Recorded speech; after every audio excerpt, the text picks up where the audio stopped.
Hello, welcome to Shalom World. This is Patricia Keane and we are coming to you from Maynooth in County Kildare, Ireland.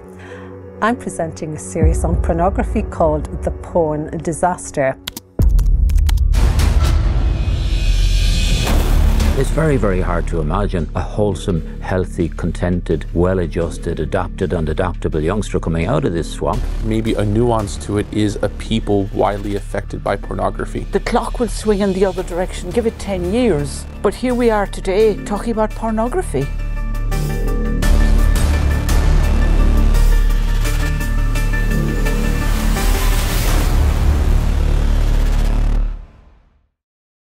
In our episode today, we are going to be looking at a pornographic society. Have we become a pornographic people? How have we gotten here? And does it relate back to the sexual revolution of the 1960s? And also we question, where are we going from here with it? So to discuss this today are my guests today. Father Alan Hoffa, priest from the Diocese of Allentown, USA. He has BA in Philosophy and Masters in Divinity. Father Chris Hayden, priest from the Diocese of Ferns, Ireland. Spiritual Director, St. Patrick's Seminary, Maynooth. Professor Patricia Casey, Professor of Psychiatry at University College Dublin, Ireland. She is a psychiatrist, journalist, and commentator on social issues. Dr. Kielty Oberlin. She's from Ireland, doctorate in psychology and master's in counseling, specializing in eating disorder recovery. So we're going to look at how have we become a pornographic people? Is that what we have become? So Father Chris, I'm going to you first because this is very much your area. You've done much research on it and we want to take it from how we've gotten here. The term itself, a pornographic people, we become a pornographic people, maybe there's a slight self-flagellating aspect to it. It's a rhetorical term, but it's a useful piece of rhetoric because it highlights something about what we have become and are becoming as a society. So it's not the whole truth about us. We can say with a certain truth that we have become a pornographic people. Okay, what is pornography? Ultimately, it's a means to sexual gratification. And not a good means, of course, that's why we're having these conversations, but it's a means to sexual gratification. And as a society, we're sitting ducks for that because we have placed sexual gratification as a quasi-ultimate value. You must experience, and even if you must, if it's not compulsory to experience sexual gratification, nobody must stand in the way of anyone else's desire for sexual gratification. And when we have sexual gratification as, not just as a good thing, which of course it is, and I speak as a celibate priest, but I'm not saying that sexual gratification is not a good thing. If it weren't for it, what would the species do?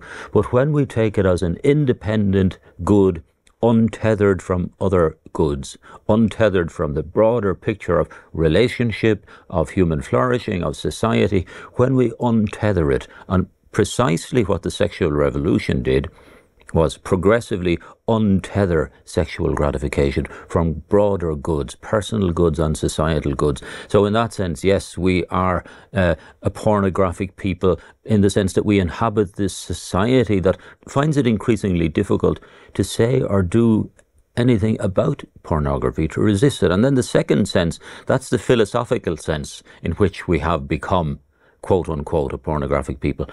Then there's also the very obvious technological sense, because access is absolutely, it's everywhere. A report, a British government-sponsored report in roughly 2013, 2014 was entitled, the title of the report was, basically, porn is everywhere. That was the title of an official report. Basically, porn is everywhere.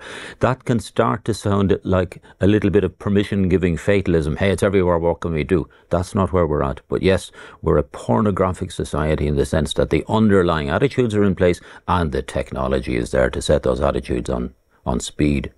You grew up at the onset of the sexual revolution, and what was considered healthy, like waiting until you got married to have a sexual relationship, is now, waiting until you were married to have children, has now just been turned up on its head.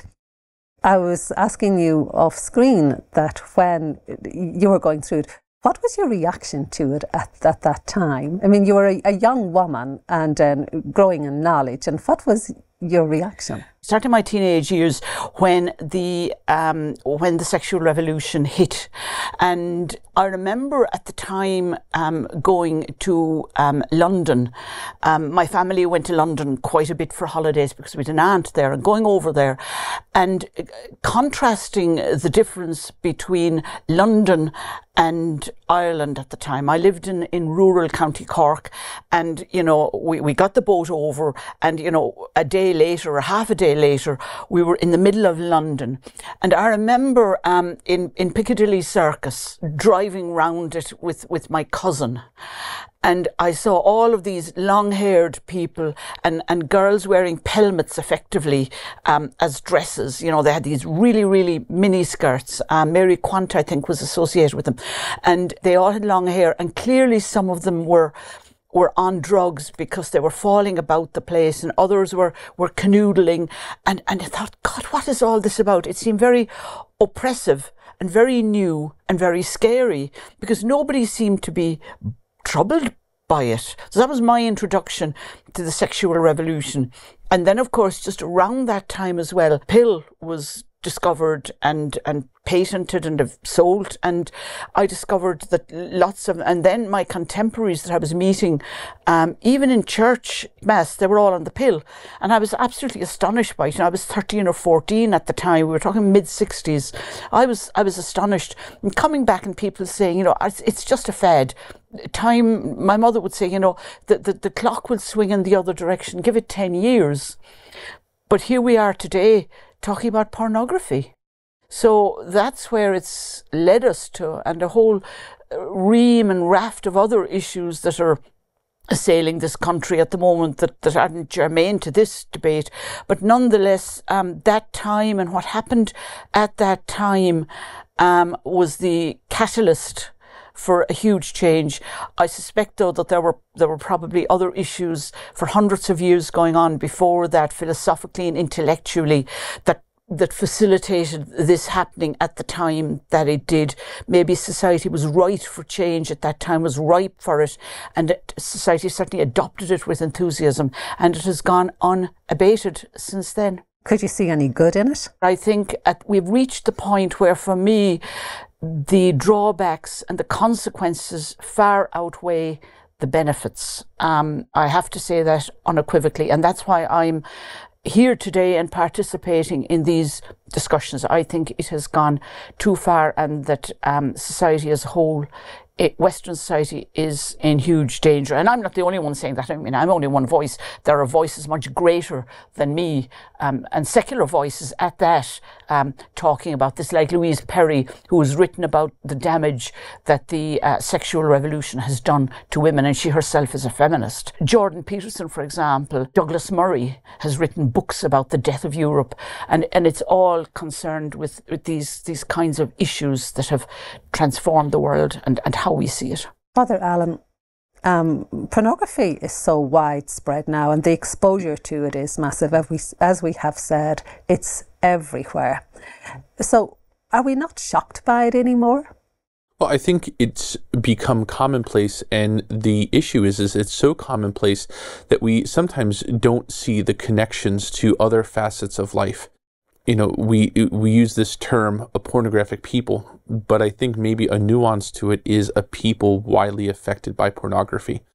And it is completely changing not only just the understanding of our own sexual identity, because there are definite connections to those hot button issues of the transgender reality of the same-sex attraction, but we also see issues of there are a lot of voices out there that are worried about human trafficking, for instance. And when we look at this, we see that one of the biggest catalysts of human trafficking is the porn industry, because the people who are being trafficked are the workers in the porn. Not everyone, but a large portion of the porn industry is people who have been trafficked, children, adults. And so when we see that and we turn a blind eye to it, how can in one way we want to advocate for people who are being trafficked, things that are direct assaults against human dignity, while at the same time what we see is that people don't want to make those connections and say, well, yes, then we should do something about the porn industry and shut it down. Now, there have been some movements. We've seen recently that there have been court cases against websites like Pornhub, who got so full of themselves that they did not take the responsibility to make sure that they weren't posting videos that were actually of assaults, that they weren't posting videos that were actually of child pornography. They shouldn't be posting any of it. But then we get into the issue of crime. And this is where, again, when we get into this moral relativism and these rationalizations, a people affected by pornography continues to push us further and further away from a sense of just, again, valuing human dignity, valuing the human person, and a moral rightness that is going to be giving each and every human being the best. We hear that all the time. We don't want things like poverty, and we don't want people to be on the margins, and we want everyone to be together in peace and love. Fantastic. But what we won't accept is the fact that something like pornography, because of its multiple aspects of breaking down family and breaking down person and breaking down marriage and harming children, and the human trafficking reality is a wedge that keeps going deeper and deeper and splitting society further and further from those simple, basic, even from a secular standpoint, the things that we want: happiness, joy. You are going to struggle. And I used this in a previous segment. Looking for love in all the wrong places. We're going to continue to look for happiness and joy in all the wrong places, and this is not the only, but a large influence in this regard. Is this issue of pornography? Patricia, you wanted to come in. I just wanted to confirm what Father Alan is saying. Clinically, I have dealt with people who were trafficked into Ireland for prostitution.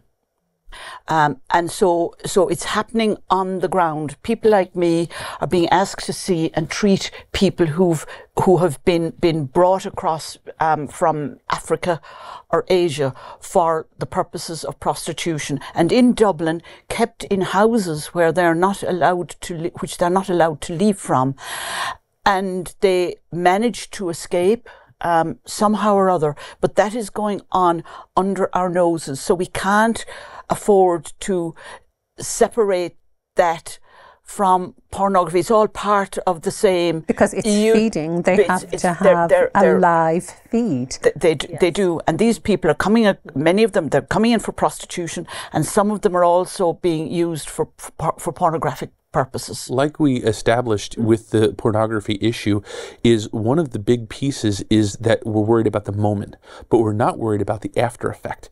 And that's not only what we spoke about in the previous segment about what it does to the body, what it does to the mind, the chemicals and all of that, but also past that, what it does to our societies. And that is very, very important to consider. Our society is consumed with just the here and now in the moment. But when you look at the long-term child development, moral development, social development, human development, we are stunting ourselves because of this, because we're isolating in on self and all of the things that has helped humanity grow over centuries, which is the dynamic between persons. This is just pulling people back into a self-serving, self-interested, self-isolating reality that isn't serving the human family. But I'm going to go to you in a sec, okay? And I know you want to get in, but you said something there that I want to come back to. You said about splitting societies, the defragmentation of societies. And the question I have around that is, as society becomes more fragmented, then do we as people become more detached from the reality of what is happening? Oh, I definitely think so. There becomes a disillusionment. One of the things that's commonly associated, and I believe I've referenced this before, and we've said it in multiple ways, is that word fantasy. Creating this mirage, creating this utopia that we can enter into. And that's the thing about... Just give me an example of the utopia. Well, for instance, a person comes and they have their family and they have their work and they have all of these responsibilities and they have to go out and take care of their property and all of these things. And now what do I get to do? I get to come in, close the door, and detach from all of that. Nothing else matters, and I get to enter into this world where all I get to see see is these two people or this one person engaging in some type of sexual act. Again, as we had also stated, we're not taking into effect the other part. Father had spoken about this, the other part of this person's life. No one looks at, has that person been trafficked who's on the other side? Is that person dead who is on that screen because of suicide or drugs or murder connected with those in the pornography industry? So I think that it is that ability to find separation.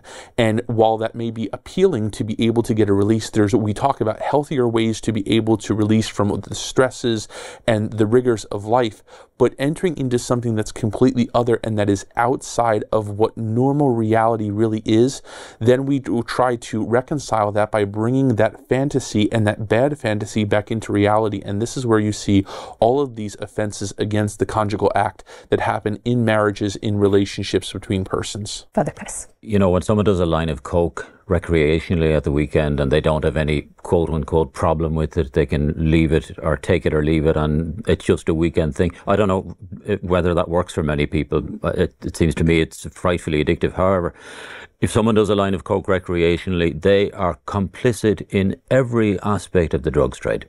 They cannot subtract themselves from the cartel's brutal killings. They cannot subtract themselves from the gangland killings that we've seen in Ireland. They are complicit in that. Okay, there are moral elements as well. If someone is addicted, we're not going to increase the burden on them. But if someone is recreationally and freely engaging in that, they are complicit. And likewise, it's not just a traditional moral statement of, against the sixth commandment, thou shalt not commit sins of impurity. Of course, that's an aspect of it. But there's a much broader moral picture. If you become complicit in this trade, if you become complicit in a mentality that trades in people, well, you are complicit in it. Complicit at the point of consumption. I was going to say the point of purchase, except it's almost always free. But you're complicit at the point of consumption, and that's a broad moral consideration that should speak to people of all stripes politically, be they liberal or conservative. What are we becoming complicit in? I think it's an arresting sort of a question we should ponder. And of course, in certain issues that regard themselves as liberal are quite happy to accuse people of complicity, for example, buying cheap clothes because of the sweatshops in which people work, because of the conditions in which people work. But when it comes to issues like the drug use or the pornography industry, there seems to be a disconnect, and they don't logically follow it on that. Father Allen, back to you again.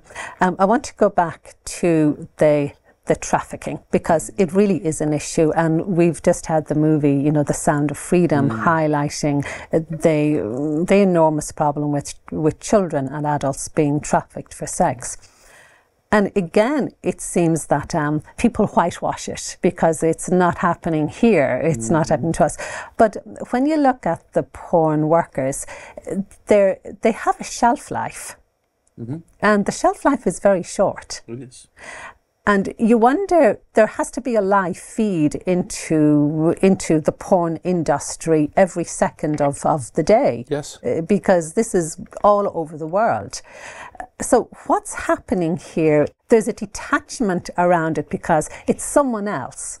But when we sit down and watch porn, as Father Chris said, we're complicit in that also. We're complicit in that child being abducted somewhere, trafficked into tunnels, out of them, and brought into the porn industry. And, thank God, there are in certain places in the world, I know that this is happening on a state level and on a national level over in the States and in other countries throughout the world, where pornography is being brought up as a public health crisis.